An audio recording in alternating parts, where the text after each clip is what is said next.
What if everything you believed about history's most controversial event, the resurrection of Jesus, wasn't a leap of faith, but built on powerful, world-shaking evidence?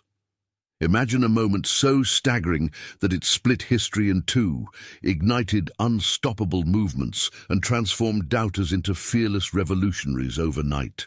The resurrection isn't just a story whispered through centuries, it's a shockwave, rippling through lives, empires, and every corner of the human soul. But here's the tension. In a world obsessed with proof, can there really be evidence that life conquered death? Skeptics have tried for centuries to explain away the empty tomb, to silence the echoes of that first Easter morning. Yet, the deeper you dig, the more the foundation of doubt shakes.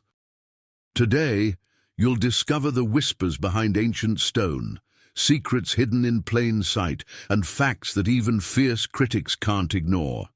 Few realize the sheer weight of these testimonies, a web of clues that demands a verdict. What you'll learn today challenges everything and brings the resurrection closer than ever before. Are you ready to see what thousands missed, to follow the evidence and feel truth breathing through the centuries? The world was never the same after the resurrection. Keep watching to understand why, because what's revealed next may just change your world too. Imagine standing in a city throbbing with expectation, Jerusalem, at the crossroads of power and prophecy, its streets teeming as the Passover draws near. Under the shadow of Rome's iron rule, rumors swirl. A strange rabbi from Nazareth has been executed in the most brutal way, a public spectacle meant to crush hope forever. But the very day after Jesus' death, something electric pulses beneath the city's silence. The air is thick, almost trembling, with secrets waiting to explode. Many think the resurrection is merely a beautiful myth, whispered by grieving followers, desperate to keep a dream alive. But what if the earliest records, the actual eyewitness accounts, tell a far more unsettling story? And what if we could step into that ancient world and see, with fresh eyes, the unstoppable force of evidence already shaking the bedrock of history? Let's begin at ground zero, the gospel testimonies themselves. 4 separate, sometimes overlapping, sometimes puzzling portraits, scattered across parchment and centuries. Matthew, the meticulous former tax collector, writes first to a skeptical audience steeped in Jewish law. Picture this: he opens his resurrection account not with fanfare, but with the raw fear and confusion of women who arrive before dawn to tend a sealed and guarded tomb.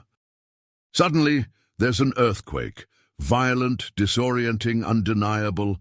Imagine feeling the earth itself convulse, as if creation rebels against death's stranglehold. Mark, concise and breathless, delivers his account like a runner out of breath, barely pausing between sentences. "Don't be alarmed," a mysterious young man tells the women. "He has risen. He is not here." Simplicity itself, but behind those words echoes a question. How could anyone invent a declaration so bold, so audacious, in the shadow of Roman and Jewish authorities? Luke the historian, robust and resolute, details fact after fact, pinning down names, dates, even towns. It was Mary Magdalene, Joanna, Mary the mother of James, and the others with them who told this to the apostles, Luke 24:10. His style rings with a physician's careful documentation, a chronicler daring his readers to check his sources. When he writes, "Why do you look for the living among the dead? He is not here. He has risen." Luke 24:5-6. The question leaps across time, a challenge hurled at skeptics within days of the event. John, the beloved disciple, paints the empty tomb not as the triumphant finale, but as the scene of utter confusion and heartbreak. "They have taken the Lord out of the tomb, and we don't know where they have put him." John 20:2. It's raw, unvarnished human emotion, drenched in tears, and yet moments later, Jesus himself stands in their midst, speaking a single word that unravels their mourning. Mary. With that, history pivots. But you might be wondering, can these Gospels be trusted, or are they too far removed from what really happened? What if I told you that historians agree? These records were written astonishingly close to the events they describe. The very first creeds Paul shares in 1 Corinthians 15, that Christ died for our sins, that he was buried, that he was raised on the third day, 1 Corinthians 15:3-4, date to within years, perhaps even months, of the crucifixion. That's not enough time for legend to overcome memory. Imagine hearing the heartbeat of testimony still echoing in living witnesses.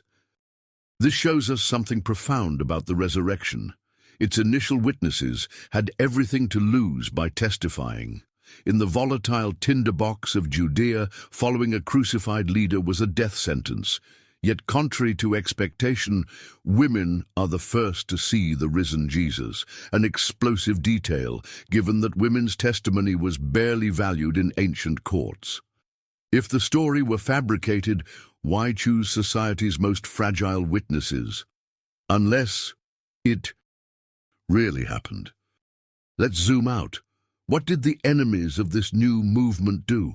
When Jesus' followers began proclaiming the resurrection in the very city where he was buried, none of his opponents produced a body. Soldiers were bribed to say the disciples stole the corpse, Matthew 28:13, but such a claim concedes a critical fact. The tomb was indeed empty.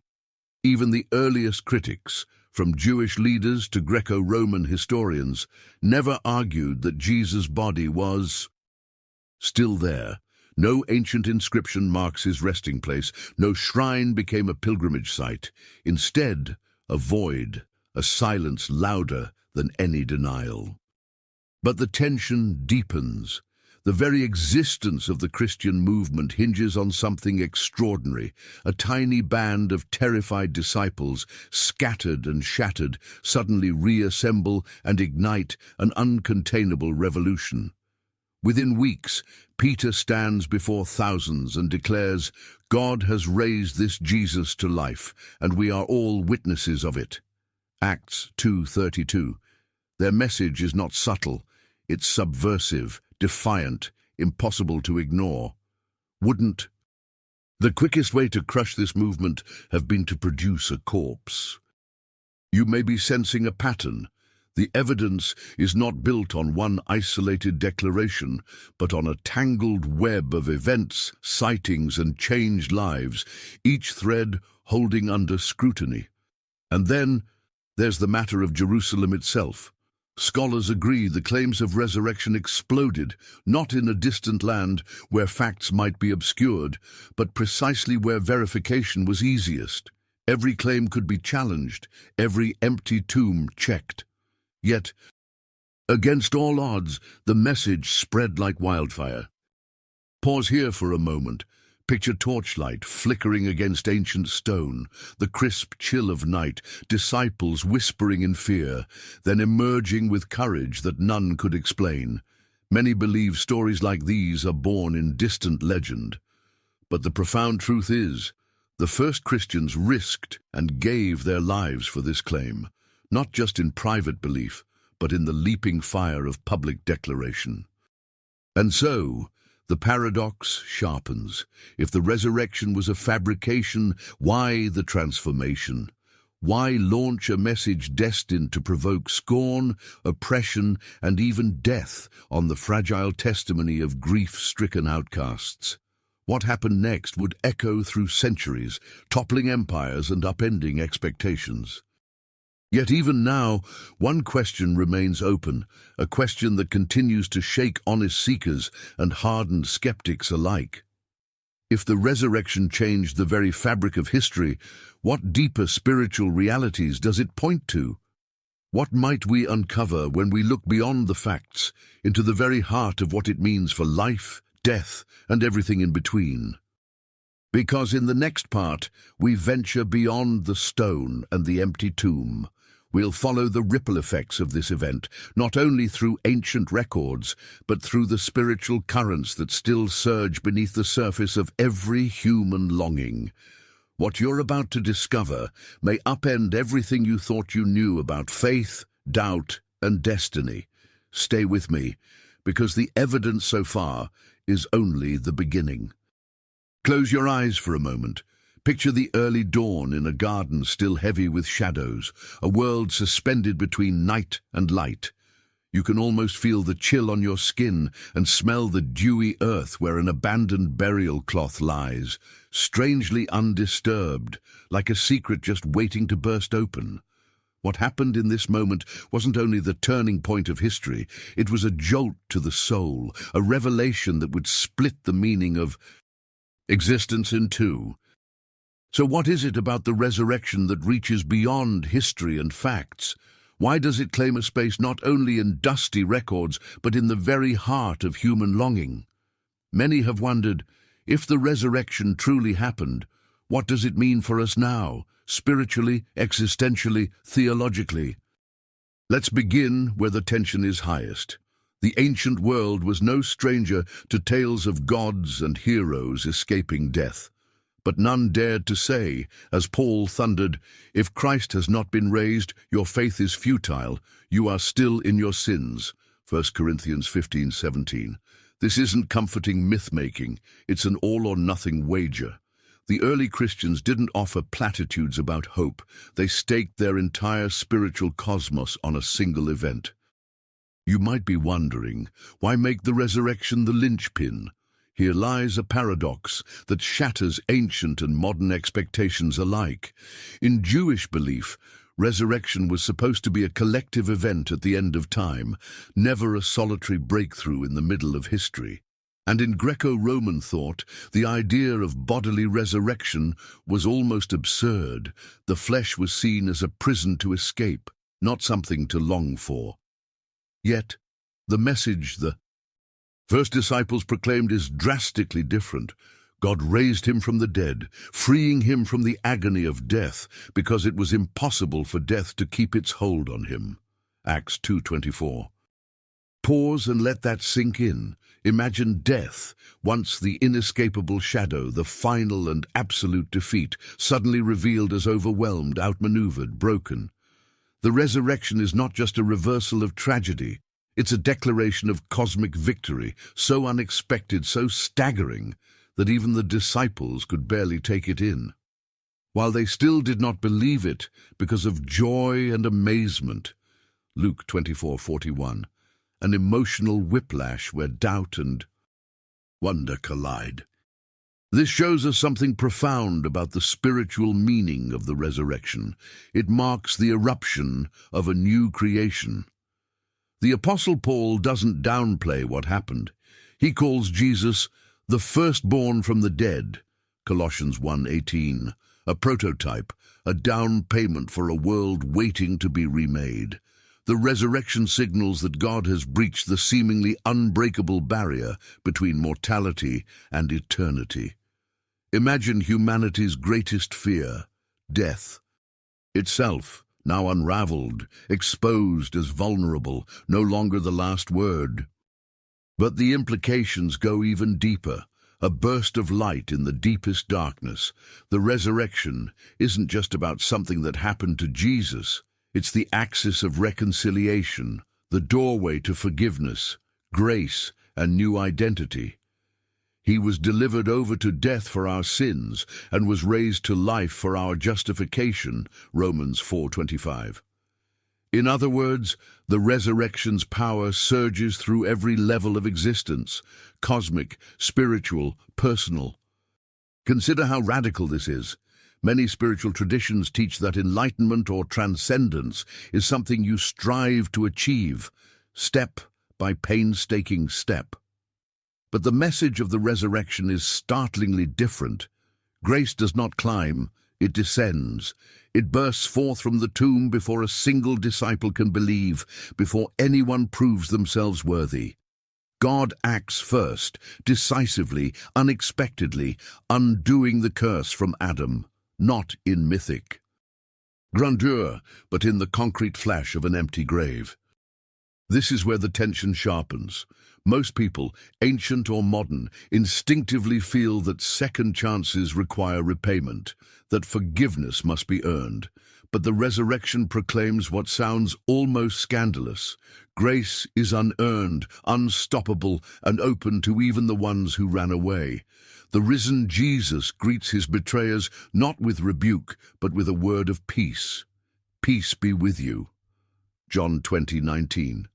Feel the shock of that moment. Imagine yourself in the room, anxiety prickling on your skin, and then relief so profound it feels like breathing air for the first time. Yet the resurrection makes another spiritual claim that pulses at the core of Christianity: union. Paul proclaims, "If anyone is in Christ, the new creation has come, the old has gone, the new is here." 2 Corinthians 5:17. The empty tomb is not just a past event, it's an invitation into a new way of being. The very power that raised Christ from the dead is now, mysteriously, a power offered to transform ordinary people from the inside out. Spiritual renewal isn't an abstract idea, it's resurrection on repeat, the breath of new life waking what was lost, here, now, in the marrow of daily living. You might be asking, but what about suffering? What about the ongoing struggle, the pain that still surrounds us? The resurrection doesn't deny loss or grief, it reframes them. The scars on Christ's resurrected body show us that pain isn't erased, but it's now part of a bigger story, transformed, transfigured, never wasted. Imagine your own wounds, no longer signs of defeat, but the raw material of resurrection. The promise is not escape from brokenness, but the birth of hope within it. This changes how we see everything: time, purpose, even ourselves. No longer defined by the grip of the past or the fear of an unchangeable future, the believer is invited to step into a living hope through the resurrection of Jesus Christ from the dead. 1 Peter 1:3. Hope is no longer wishful thinking. It's anchored, living, breathing, like light pouring through a cracked door. It beckons us to move forward, trusting that the same power that rolled away the stone can still bring life where none seemed possible. Let's pause for a mini revelation. The resurrection is the great reversal. Where sin brought alienation, it brings reconciliation. Where despair fostered resignation, it births defiant hope. Where death reigned, life now surges. The resurrection is the cosmic yes to a world drowning in no. Suddenly, existence itself is charged with meaning, purpose, and possibility. But this raises an even deeper question. If resurrection power is unleashed not only in history, but available to us right now, what does that mean for the way we live, love, and act in our own generation? What if the boundary between miracle and mundane is not as solid as we once believed?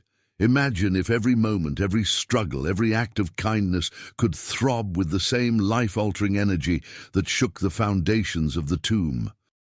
In a world longing for transformation, of broken lives, fractured relationships, and communities aching for healing, the resurrection challenges us to see everything with new eyes. What does it look like to practice resurrection? To live as if death is not the end, as if hope always gets the final word. Because in the next part, we move from spiritual insight to striking reality.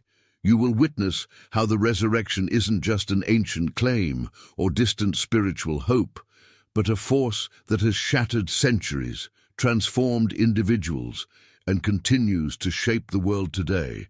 Prepare to see it unfold in modern lives, in breathtaking acts of forgiveness, courage, and change.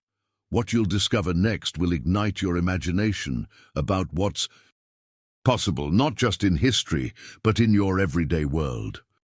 The story doesn't end with a stone rolled away. Stay with me. The evidence is only growing stronger, and the journey has only just begun. Step outside your front door. The sun's warmth, the noise of traffic, the faces moving past you. On the surface, it all seems ordinary. Yet unseen, a pulse runs beneath, a centuries-old surge set off by a morning 2 millennia ago. What if I told you that this pulse, the resurrection, still reverberates, bending the course of individual lives, families, cities, and even nations? That it's not just a relic for cathedrals and whispered creeds, but a living force, endlessly subverting despair and engineering hope in the places you'd least expect. Many imagine miracles as distant, sealed long ago in the pages of ancient texts, but the stunning truth is this: the resurrection isn't just commemorated, it's enacted again and again in the stories of those who refuse to be defined by death in all its forms. Hopelessness, hatred, addiction, injustice, grief. Christ has indeed been raised from the dead, the first fruits of those who have fallen asleep. 1 Corinthians 15:20.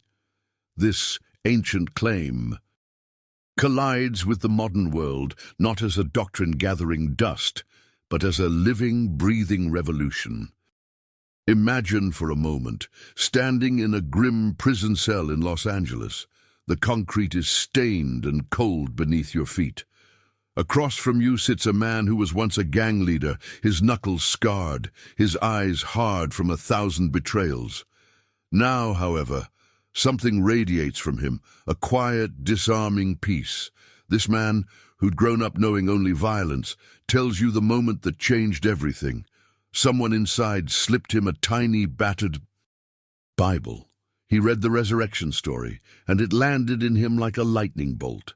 "If Jesus beat death," he whispers, "maybe I'm not too far gone either." That's where resurrection moves from myth to revolution.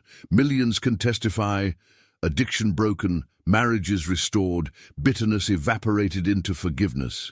In recovery centers, counseling rooms, and household kitchens, lives are rerouted, not by sheer willpower, but by a force that feels eerily familiar to those first disciples. The old has gone, the new is here. 2 Corinthians 5:17. Imagine the courage to pick up a phone to forgive a father who walked out, to step off the ledge of despair because you believe hope is not foolish, to serve a neighbor in need, certain no act of love is wasted. You might be wondering, does this really hold up? Isn't this just positive thinking or wishful self-talk? But look closer, and the evidence rises. Sociologists and psychologists point to an unexplainable resilience in communities animated by resurrection hope. Think of Dr. Martin Luther King Jr. quoting the promise, "Unarmed truth and unconditional love will have the final word in reality." Where did that defiant confidence stem from, if not from a story where the powers of death were finally, irrevocably broken? Or journey north to post-genocide Rwanda. How does a nation stare down an abyss of trauma and find its way toward reconciliation? Listen to the testimonies of those haunted by loss, yet choosing to forgive killers and rebuild, not because they have forgotten the past, but because they believe in a future larger than pain, a future where resurrection means even graves do not get the final word. In the glow of hospital monitors, parents clutch the hands of terminally ill children, drawing on a hope they cannot fully explain, the deep-down conviction that love is not wasted, that loss is not the whole story, that resurrection means death does not have the last say. Where, O death, is your victory? Where, O death, is your sting? 1 Corinthians 15:55. These words are more than comfort. They become a defiant proclamation in the face of suffering, a rallying cry for hearts refusing to bow to despair. This shows us something profound. In the quiet revolutions of daily life, the resurrection is always pushing against the darkness. Every time resentment yields to reconciliation, prejudice to embrace, despair to new beginnings, it's as if we glimpse the empty tomb refracted through modern souls. But the resurrection isn't only about surviving suffering, it's fierce, creative, world-reordering hope. Imagine the scientist who, after a career chasing proof, is stunned by a love that doesn't add up on paper. Like Francis Collins, lead of the Human Genome Project, who declared, "The empty tomb is the strongest evidence for hope I have ever found," and poured his life into acts of healing as worship. See the artist crafting visions of renewal in slums and wastelands, or the entrepreneur rendering their vocation an act of service, unconcerned by conventional measures of success, because they've glimpsed a reality in which no loss is final. Pause for a moment. What does all this mean for you? What difference could it make practically if resurrection was not only an ancient headline, but the headline of your life? Imagine facing disappointment, not with resignation, but with a stubborn expectancy that someday, somehow, even this hurt might bloom new life. Think about approaching your failures, not with shame, but with the confidence that transformation is possible, that what seems dead can one day stand radiant and whole. This is the logic of resurrection, cutting against the grain of cynicism, anchoring us in audacious hope. The patterns repeat. In every generation, the resurrection keeps taking ordinary people and writing extraordinary new endings to their story. It's seen in communities forming around tables instead of tribal lines, in activists risking everything to heal broken systems, in the quiet resolve of grieving parents who, despite tears, choose to plant gardens and teach children because life, real life, is stubborn, subversive, irrepressible. Let your imagination run wild for a moment. Picture a world where every friendship, every act of generosity, every risk taken for love is charged with resurrection, as if the stone is being rolled away beneath our feet again and again. The resurrection infects every level of human connection, with inextinguishable meaning, with deep-seated joy, with hope that is not easily shaken. This is why the Church across millennia finds its anthem, not in easy answers, but in a resurrected life that refuses to quit, refuses to be paralyzed by what's broken. For as long as men and women have gathered in the aftermath of disaster, in bombed-out cathedrals and makeshift homes, there's always a song, a prayer, a story of new life no power could extinguish. But the tension persists. If resurrection can change lives, families, communities, could it also change the destiny of the whole world? What about the forces still arrayed against hope? Injustice, systemic brokenness, the looming threats of our own age. Does resurrection scale, or is it only a private solace, a mere comfort for individuals while the world itself groans on unchanged?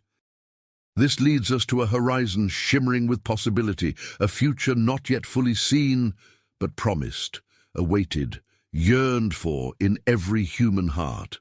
In the next part, we will peer ahead, into prophecy, into cosmic hope, into the destiny the resurrection points toward. If what happened in a garden at sunrise is still shaping the world, then what's coming next might just transform everything you thought was possible, not only for your story, but for the very future of our world. Don't look away. What you're about to uncover next could be the most urgent, electrifying truth of all. The greatest revolution, the remaking of all things, may be closer than you think. The horizon is burning with color. Imagine dawn pushing back the last shadows, light creeping over silent fields. No matter how long the night, sunrise always insists on coming. The resurrection, seen through the lens of prophecy and promise, is not merely a monument to the past. It is a crack in the world through which a new creation keeps flooding forward. And as we stand in its afterglow, one question slams against the foundations of every belief system. What does this event mean for the future of humanity, for the destiny of everything we hold dear? Let's begin with a paradox, so easy to overlook, yet so explosive if you feel its weight. The resurrection was not anticipated by Jesus' followers. Against every expectation, instead of the Messiah conquering with immediate political power, he suffered, died, and then, somehow, walked back into their lives in a form more real, more indestructible than ever before. It shattered their categories, but it also unlocked their imaginations. But now, Christ is risen from the dead and has become the first fruits of those who have fallen asleep. 1 Corinthians 15:20. The first fruits, the first but not the last. Feel the pulse of that word. The resurrection didn't just happen to Jesus, it was a preview, a template, the first crack in the wall. The ancient prophets stretched toward this hope. Isaiah, centuries before, thundered, "He will swallow up death forever. The sovereign Lord will wipe away the tears from all faces." Isaiah 25:8. Ezekiel envisioned dry bones rattling to life, a valley of defeat transfigured into a nation breathed into by God Himself. All these clues, whispers in the dark, suddenly converged when the stone rolled away. But here is the epic tension. The world, undeniably, is still fractured. Wars rage, the poor still hunger, the earth itself groans as if longing for its own resurrection.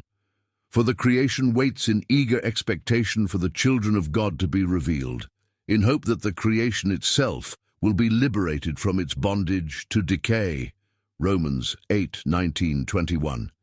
You might be wondering, if the resurrection happened, why does the world still suffer?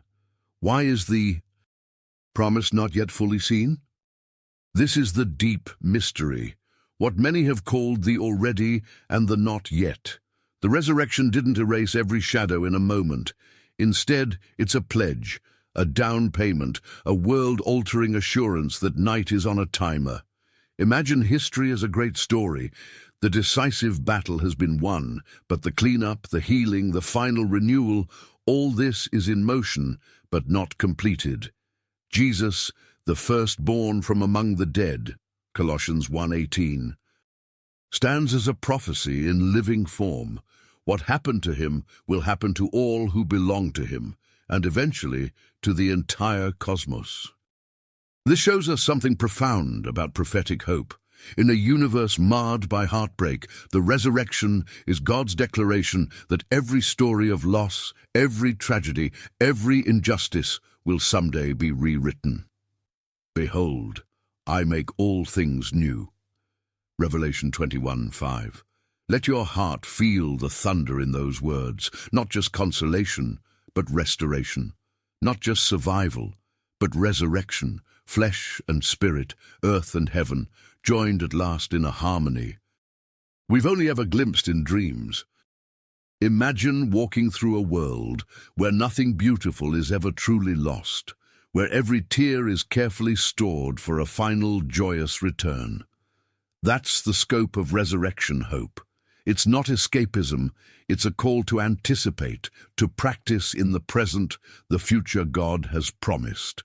Think of it like a symphony. We've heard the first notes, the melody is set, and now every act of love, every step toward justice, every forgiven enemy is a rehearsal for the day when the music crashes in full. But the greatest prophecies refuse to leave us as mere spectators. Jesus, after his resurrection, breathed on his followers and declared, "As the Father has sent me, I am sending you." John 20:21. The future isn't just something you wait for, it is something you embody, something you become. The early Christians understood. They called themselves witnesses, not merely to the empty tomb, but to the coming kingdom, agents of the renewal that has already begun and will one day be unveiled in fullness. You might be asking, what does this future actually look like? Scripture refuses to reduce it to simple answers. There are visions of lions lying with lambs, swords hammered into plowshares, of every nation, language, and tribe gathered in joyous worship, their wounds healed and their grief turned to dancing. These images are not wishful fantasy. They are the architecture of a promise already breaking into the present. Think of Mary in the garden, blinded by her sorrow, until the risen one calls her name. Her world, her entire story, is turned upside down in a heartbeat. What happened to her will one day happen to entire peoples, to history itself. In a flash, in the twinkling of an eye, at the last trumpet, the dead will be raised imperishable, and we will be changed. 1 Corinthians 15:52. The final resurrection is no abstraction. It's flesh, redeemed, justice. Rolled like rivers, creation itself set free. There is suspense here, a longing you can almost taste. It's the ache in every heart that groans. This was not meant to be the end. Why do we intuitively recoil at suffering? Why do we long for wholeness even as we live amidst ruins? The resurrection is God's answer to those unspeakable questions. It's the promise that even what is most broken about us, our memories, our regrets, even our deaths, will not have the last word. Something is coming, as sure as the morning. But now the challenge falls to us.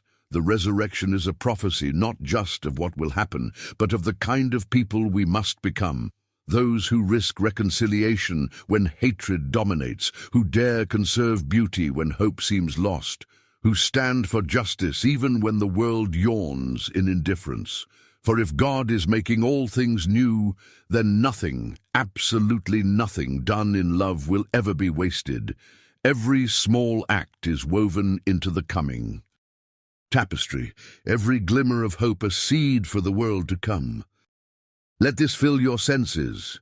Imagine, right now, the possibility that your choices, your steadfastness in the shadows, your forgiveness given in pain, all these are forecasts, signs of the future God has sworn to bring. The resurrection opens the floor to prophetic people, men and women whose hope leaks into reality, whose lives become windows into a kingdom arriving with power. But this raises one question of immense gravity. If this is true, if we are participants in the world's resurrection, how do we tune our hearts, transform our daily routines, to live in sync with this coming day? What does it actually take to deepen that spiritual connection, to become people who don't just know about resurrection, but live it from the inside out? Because the greatest prophecies are never merely predictions, they're invitations. The next step, deeper, more personal, more transformative, awaits you right now. Stay with me, because in the next part, you'll discover how the resurrection is not just a hope for someday, but a power that can take root in your soul, reshaping who you are and how you move through the world. What comes next isn't theory, it's the first steps into the life for which you were always destined. Don't look away. The journey from ancient echoes to living resurrection is about to become intensely personal. Picture this. The city is still, all color drawn in by night, and only a faint breeze moves the curtains. In the hush, your thoughts drift back to empty tombs and thunderous prophecies. But a quieter longing lingers. Could the resurrection be more than distant history or cosmic promise? Is it possible even now to experience the pulse of new life in the hidden chambers of your own soul? Many today are haunted by a sense of spiritual flatness, a gnawing sense that faith, for all its ideas and rituals, remains distant, abstract. Yet the astonishing claim of the New Testament is this: the very power that broke death's back does not remain safely outside us. It's meant to fill, transform, and overflow from within. And if the Spirit of Him who raised Jesus from the dead is living in you, Romans 8:11. Pause on that. Imagine Truly feeling that resurrection is not a doctrine to recite, but a life force to inhale, to dwell in, to be changed by at your deepest level. But how does this spiritual connection begin? Consider the first whispers of Easter morning. Mary Magdalene, numb with grief, doesn't recognize the risen Jesus until he speaks her name. That simple, penetrating call, Mary, breaks through despair, confusion, and doubt. In your own story, perhaps you felt moments, barely noticed, when hope flares for a heartbeat, when forgiveness breaks in unexpectedly, when loneliness suddenly gives way to a fleeting sense of being seen. Could these be echoes of resurrection, hints that God's love is not theoretical but wild, tender, and alive?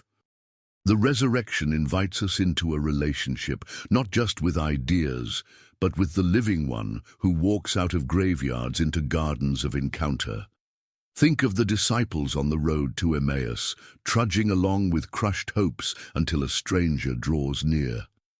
Were not our hearts burning within us while he talked with us on the road? Luke 24:32. That's the secret longing that stirs even now, a fire that flickers to life when our souls are brushed by something beyond ourselves. It is as close as your next breath, waiting to be recognized. You might be wondering, how do I cross this invisible threshold? How do I move from hearing about resurrection to knowing it deep within? Paradoxically, the door often opens at our lowest point, when our illusions fall away and we're finally honest with God. The Psalms are full of raw cries, "My heart and my flesh may fail, but God is the strength of my heart and my portion forever." Psalm 73:26. The encounter with resurrection power usually comes not to the self-reliant or the perfect, but to the haunted, the hoping, the desperate. Grace slips through the cracks. This shows us something profound. Deep spiritual connection isn't manufactured. It happens when we dare to bring our real selves, our wounds, our doubts, our hunger, into the light. The resurrection means there are no places too dead or too dark for renewal to reach. Jesus appears in locked rooms, in lonely gardens, on dusty roads. He comes not to the front row faithful, but to the failed, the fearful, the left out. But here is where everything sharpens. The resurrection does not call us to solo enlightenment. It draws us into the flow of divine love that always overflows outward. Resurrection passion is not a private glow, but a current that cracks open walls between us and others. We love because he first loved us. 1 John 4:19. Imagine your life as a vessel being filled, then poured out. Compassion rushing into places of bitterness, peace soaking through anxious hearts, forgiveness disrupting the cycle of resentment. Every ordinary moment becomes a place where resurrection can break in. Sense the difference? Many believe spirituality means withdrawing from the world, floating above the mess.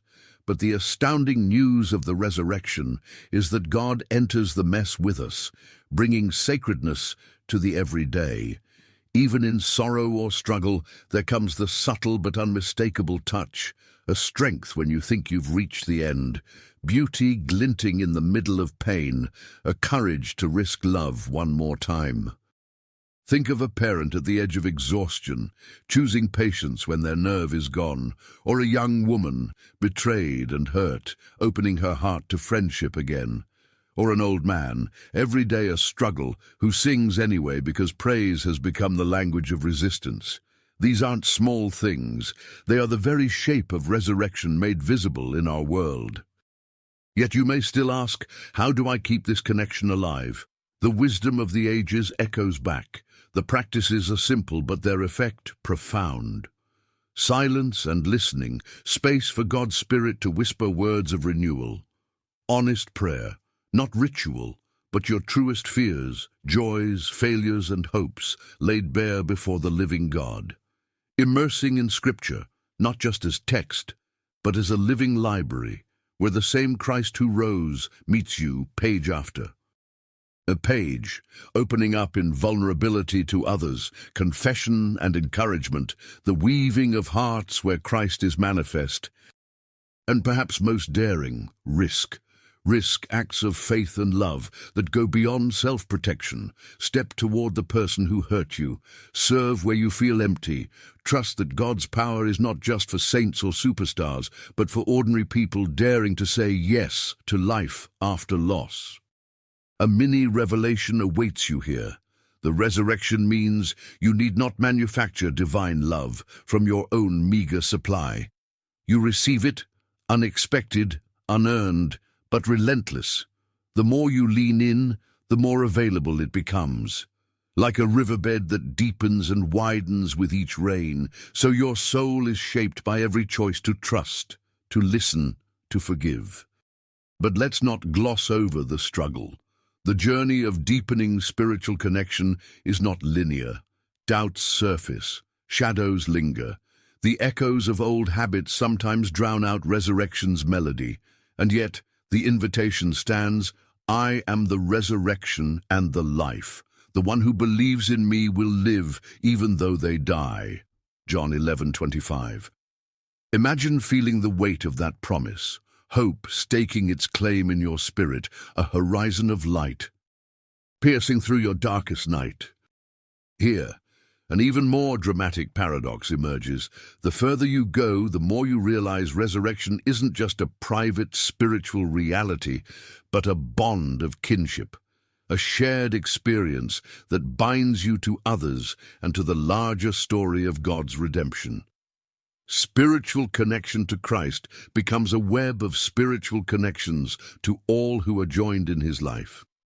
So what happens when these individual awakenings join together? When resurrection spreads family to family, heart to heart, transforming not only people but entire communities with the power of shared hope? What does it look like when the tide of new life becomes a flood between us, drawing strangers and adversaries alike into one living story? In the next part, the narrative unfolds beyond the solitary soul. You'll witness how deepening spiritual connections fuel movements of love, unity, and unstoppable faith, a resurrection community in action. The truth you're about to uncover is that no one is called to resurrection alone. The most powerful evidence is seen not just in changed hearts, but in new bonds, new communities, new creation woven in plain sight. Don't let go now. What's coming will show you the resurrection alive on a scale beyond anything you've imagined, where your story meets ours, and hope becomes truly unstoppable. The world wakes with a start. Sunlight spills through your window, warming the floors beneath your feet. You feel the rhythm of a new day. Pulse quickening, possibilities unfolding. But as the old doubts and anxieties press in, you wonder, how does the promise of resurrection get rooted in a life like yours? Can the echo of an ancient, world-shattering moment actually rewire your habits, your reactions, your very sense of self? Or does it remain a beautiful vision, hovering but never landing? Here's the powerful, rarely told truth. The resurrection is not simply the climax of faith, but the starting line for spiritual growth. It is the unstoppable engine that makes transformation not only possible, but inevitable for those who open their lives to it. Just as Christ was raised from the dead through the glory of the Father, we too may live a new life. Romans 6:4. Imagine for a moment feeling that fresh current surging through your ordinary moments, fear turning to courage, apathy to purpose, wounds to wisdom. But how do you move from believing in resurrection to living its reality, step by step? It begins not with grand gestures or perfect devotion, but with practical daily choices that open you to the reshaping work of the Spirit. These steps are not burdens. They are invitations into deeper joy, the steady rhythm of a life being resurrected from the inside out. Here's an aha moment to savor. Spiritual growth in resurrection power doesn't make you superhuman. It makes you truly human. Where the world tells you to protect, defend, and numb yourself, resurrection frees you for vulnerability, courage, and wonder. You will begin to see your own scars differently, no longer as reasons for shame, but as reminders. This is how resurrection feels, not just looks. But what about the seasons when God feels distant, when prayers seem to echo into silence? Even here, resurrection is working beneath the surface. Unless a kernel of wheat falls to the ground and dies, it remains only a single seed. But if it dies, it produces many seeds, John 12:24.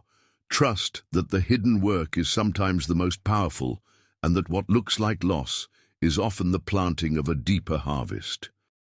You may even find that resurrection power transforms not just the big decisions, but the smallest rhythms: how you rest, how you listen, how you breathe when anxiety bites. Give yourself grace. Each gentle return to God, each step in vulnerability or gratitude, each act of love against despair, all these are resurrection's fingerprints, proof that the ancient stone still rolls away within you every single day. But now a question, bright and undeniable, waits for you.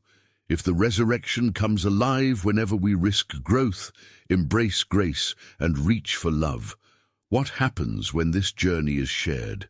Not just individually, but in the vibrant, messy, unstoppable fabric of a community. In the next part, you'll see how these steps, multiplied and interwoven, forge a movement larger than yourself, a resurrection people, a living testimony that what happened then is happening now, in every circle, every gathering, every shared hope. So don't miss what's coming next, because the most powerful evidence of resurrection is about to break through the walls that separate uniting hearts and stories in ways that change the world, one community at a time. Now step into a room lit not by chandeliers, but by the quiet glow of faces turned toward each other, voices rising, laughter breaking, tears shared openly, prayers echoing back and forth as if faith itself is a conversation between hearts. In this place, hope is not a solo performance. The resurrection is not a private flame, but a bonfire that draws people out of isolation, wrapping them in warmth, light, and unmistakable belonging. This is the shape resurrection takes in the world, not as a monument, but as a gathering, not as a theory, but as a bond that dares divide walls to fall, suspicions to weaken, wounded lives to heal together. From the earliest moments after the tomb was found empty, the followers of Jesus didn't split into solitary mystics. They rushed together, like streams converging into a river, their trembling hope forming the earliest church. All the believers were together and had everything in common. Acts 2:44. The embers of resurrection kindled a movement, one that would not only survive oppression, but multiply through the centuries, scattering sparks from Jerusalem to the furthest corners of the earth. Consider a scene that repeats in every generation. A group gathers in a cramped apartment, English mingling with a dozen other languages, casseroles and rice dishes crowding the table. Beside a mother who has just buried her husband sits a businessman fresh out of rehab. Nearby, children squabble, an old man hums a hymn, friends bow their heads in prayer, sometimes silence but often laughter. Their stories don't match, their wounds and dreams diverge, and yet a shared table, shared brokenness, a sense of being gathered by something, someone greater. For where 2 or 3 gather in my name, there am I with them. Matthew 18:20. It's easy to underestimate the miracle of this kind of unity. Many believe community is just a matter of similar tastes or convenience, but the profound truth is this: the resurrection creates a new kind of family, one stitched together not by blood or background, but by the relentless promise of new life. In the world, differences divide. In resurrection community, differences become doors where grace enters, wounds become places where healing multiplies. Old hostilities are stunned into silence by forgiveness. Strangers become kin through a shared story, stronger than anything that would keep them apart. But you might be wondering, how does this actually work? Is there something mystical holding these people together, something deeper than mere friendship? The early Christians knew. They called it koinonia, an almost untranslatable word meaning shared participation, communion, joint partnership in new life. This community isn't built on perfection. In fact, it's forged in vulnerability, where masks slip and true faces emerge. Carry each other's burdens, and in this way you will fulfill the law of Christ. Galatians 6:2. Imagine feeling the weight in your chest lightened, not because your struggle vanishes, but because now you are not alone in it. The pattern stretches through history. In catacombs and kitchens, monasteries and marketplaces, prison cells and coffee shops, the resurrection people gather, risk honesty, intercede for their cities, disrupt injustice, create spaces where those who never belonged finally find home. In apartheid South Africa, black and white believers held hands when law and hatred demanded separation. In war-torn Ukraine, worship persists underground. Bread and hope shared with those in need. Ordinary people, once set adrift by sorrow or suffering, find a home rebuilt in the company of those who hope against hope. This shows us something profound about the resurrection. It is fiercely concrete. It rises in the casseroles delivered after surgery. It breathes in intercessors who lose sleep for friends. It pulses in the hands grasped at bedsides, the text sent at the perfect moment, the silence kept with those who cannot utter their grief. Community becomes the living evidence that Christ is alive, not just as a distant hero, but as the one binding hearts. Together now. Yet the tension remains. Even in resurrection communities, wounds sometimes reopen. Misunderstandings flare, old habits die slow. But the gripping paradox is this: the resurrection makes it possible, again and again, to choose reconciliation over resentment, honesty over hiding, courage over withdrawal. Forgiveness, hard-won and costly, becomes not merely an ideal, but the actual rhythm of life together, a resurrection rhythm growing stronger, with every beating heart that dares to trust it. But what happens when this communal resurrection becomes public? A city noticing hungry are being fed, walls are being torn down, hate is being eclipsed by love in practical, quiet ways. In Harlem, churches break bread across denominational lines and neighborhoods once divided by prejudice. In Seoul, orphans and widows find themselves folded into the center of gatherings where their dignity is restored.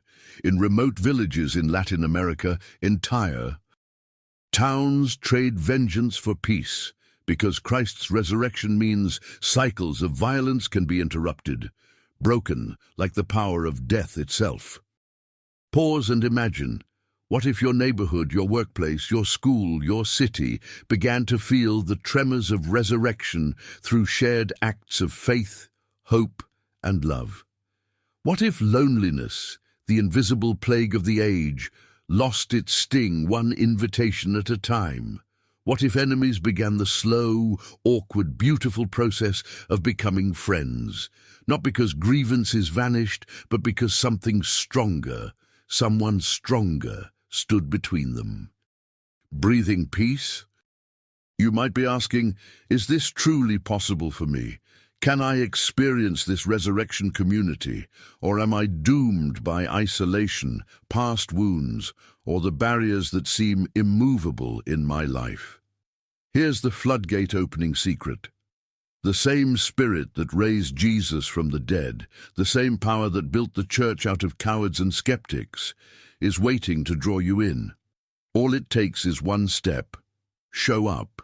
Reach out with honesty. Offer forgiveness. Ask for help. Risk being seen. Answer when love calls your name. Here's your aha moment. The greatest evidence of the resurrection, beyond all apologetics and debates, is not a theory, but a people, a living mosaic of new hearts, healed relationships, and unlikely friendships. Community is not extra. It is the resurrection's signature, written on the world in real time. But this opens one last, tremendous question. If resurrection community is so powerful, if it can change cities and cultures, what happens when it transforms your story in the most intimate way? What will you discover about yourself, about God, about hope, when resurrection becomes your own deepest reality, not just in public, not just in gatherings, but in those silent places where your private battles and secret longings live? Stay with me, because in the next part, you'll walk with those whose stories have been upended and healed by resurrection, personal reflections and transformative testimonies that reveal the final, undeniable evidence of a hope that lives and breathes. What's coming might be the very invitation you never knew you needed. Picture the flicker of a single candle in the darkness, its fragile light pushing back the shadows. In this final, most intimate movement of the resurrection story, we step beyond history, theology, and community into the raw, beating heart of personal encounter. You might find, as so many have, that the dividing line between ancient miracle and modern life is not as wide as it once seemed. Maybe you feel it now. The quiet nudge, the trembling invitation, the whisper. The transformation isn't only for saints, but for you. Consider Maria. Her story, one of countless, yet utterly unique. She was lost in a spiral of anxiety. Every morning a mountain, every night a valley of tears. Easter was just a word, a holiday mix of lilies and longing. Until one spring, sitting at the kitchen table, grief-stricken from a failed marriage, her daughter's arms wrapped her with a warmth that felt strangely otherworldly. Maria later described it as if she heard her name called in the garden. Suddenly she was not alone. She opened the brittle pages of her mother's old Bible and stumbled on. "Do not be afraid. I am the first and the last. I am the living one. I was dead, and now look, I am alive forever and ever." Revelation 1:17-18. The words were more than memory. They were a key in a long, locked door. You might be wondering, can moments like that truly change the direction of a life? The profound truth is, the resurrection is the engine of countless transformations, each one proof that the story is still being written. These stories are not fairy tales. They are threads of light spun through grief, addiction, failure, and doubt. Listen to Jamal, raised in violence, his knuckles scarred by hate and survival. A friend's simple prayer in a hospital corridor, a prayer that named his deepest pain, broke something inside him. "I didn't see a vision," Jamal says, "but it was like a heavy stone rolled off my chest. I could finally breathe." Slowly, his anger unraveled. With every stumble toward forgiveness, for his past, for those who hurt him, and even for himself, the resurrection wrote itself in his scars, whispered through laughter that had always sounded foreign to his ears. Or trace the path of Sarah, a scientist whose faith evaporated in the clinical glare of her lab. Her father's sudden death knocked the last supports from under her. Yet late at night, dissecting her own grief, she found an ache for hope that scientific reason couldn't touch. She wandered into a small church service, half daring God to appear. The words, "He is not here, he has risen," Luke 24:6, caused her to weep, her first tears in years. Today, for Sarah, resurrection isn't wishful thinking but the deep logic behind every new beginning. Every resurrection story springs from loss, but erupts in surprise. For some, it comes softly, a moment of peace while walking among gravestones, forgiveness unfolding quietly across kitchen tables. For others, it arrives like thunder, A shattering call, a blinding conviction, a midnight prayer answered with blazing certainty. The variety is as endless as humanity itself, yet the pattern repeats. Despair giving way to courage, shame transformed to acceptance, failure redeemed as a beginning. You might be searching for proof, for a formula, for a neat conclusion. The resurrection rarely lands that way. Instead, it weaves through doubt as much as certainty, marks the days when prayers survive only as whispers, and carries us through seasons when God seems silent. Yet if you pause long enough, you will sense its pulse in unlikely places. The reconciliation after years of distance, the addict's first faltering step toward sobriety, the widow's resolve to look for sunrise again.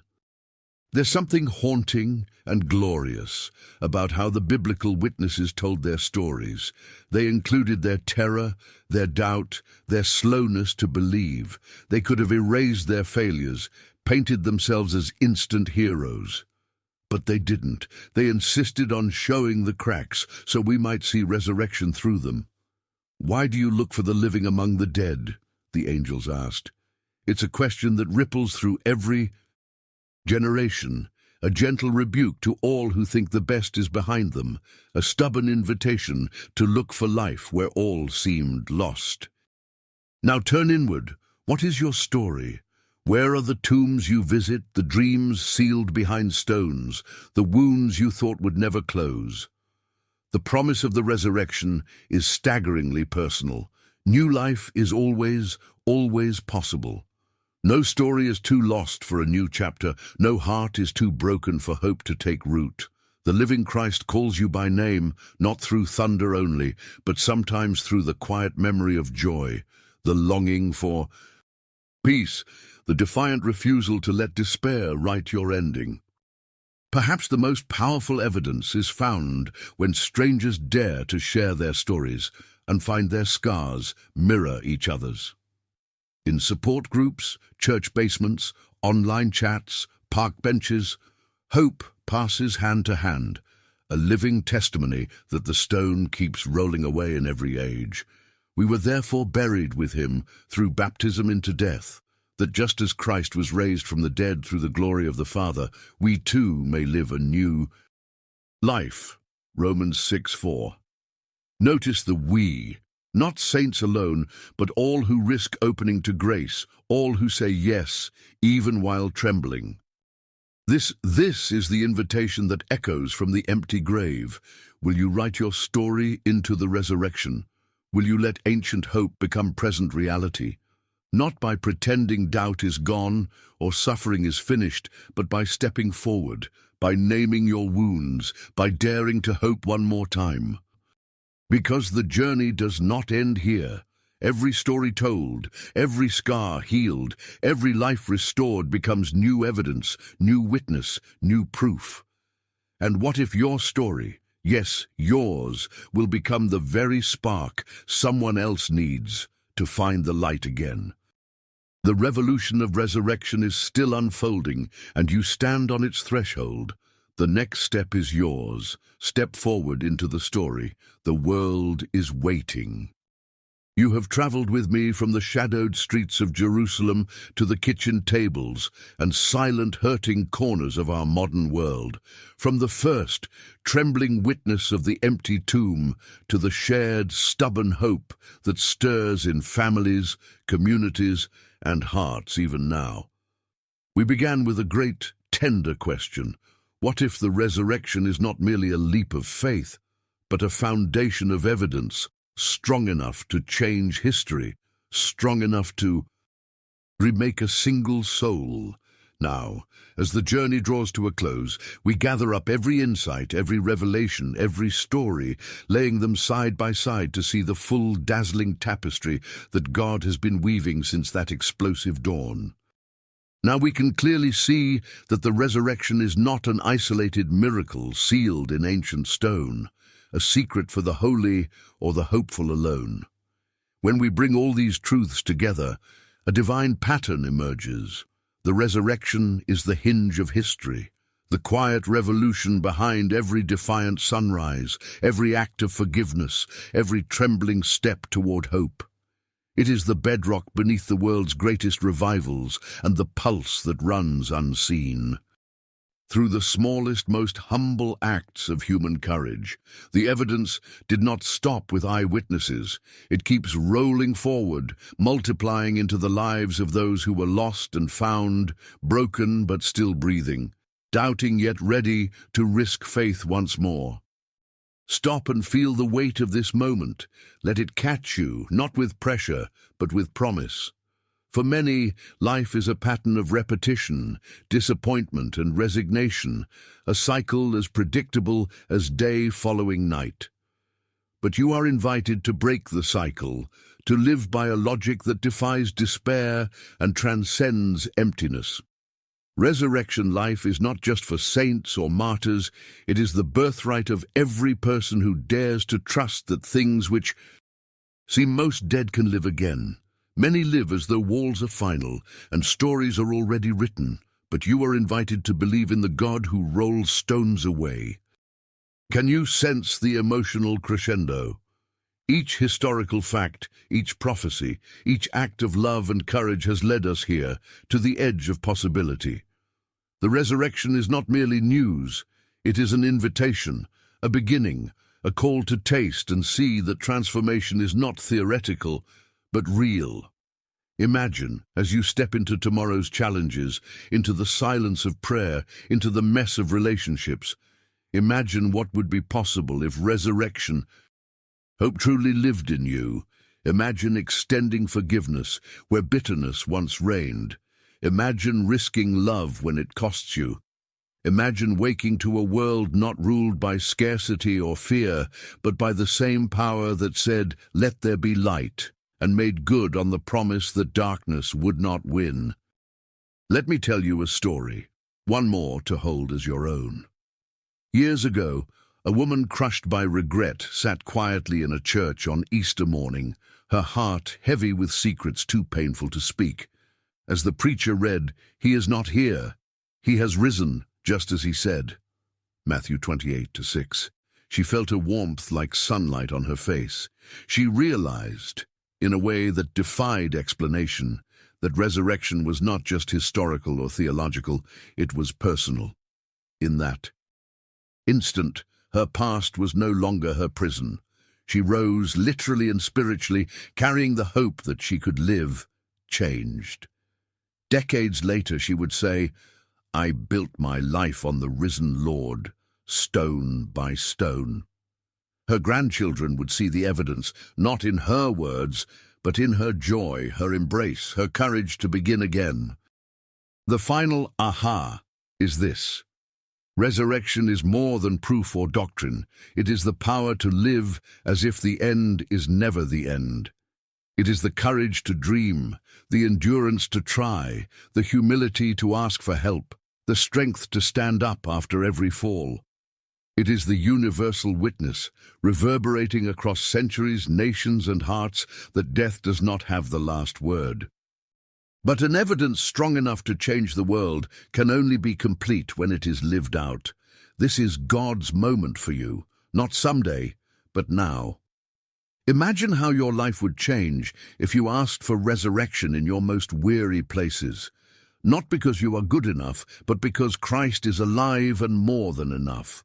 When you begin to pray with vulnerability, to gather with others in honest community, to forgive yourself or another, to reach out with love that risks rejection, when you choose action over passivity, hope over cynicism, faith over fear, you become a living witness. You become part of the evidence.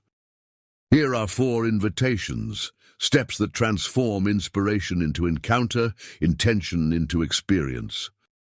First, pause and listen. Take a moment each morning to invite God's Spirit to breathe resurrection into every corner of your mind and memory, especially those places sealed off by fear. With each prayer, the stone grows lighter. Second, immerse yourself in Scripture, not as a chain of rules, but as a reservoir of living hope. Ask questions, wrestle, and expect God to meet you in the confusion and clarity alike. The risen one always walks beside those willing to walk the road, even if the way seems uncertain. Third, seek community. Find at least one person with whom you can share the journey, the questions, the setbacks, the victories. Confession is the crack that lets light in. Agreement in prayer is where resurrection multiplies. And fourth, step out.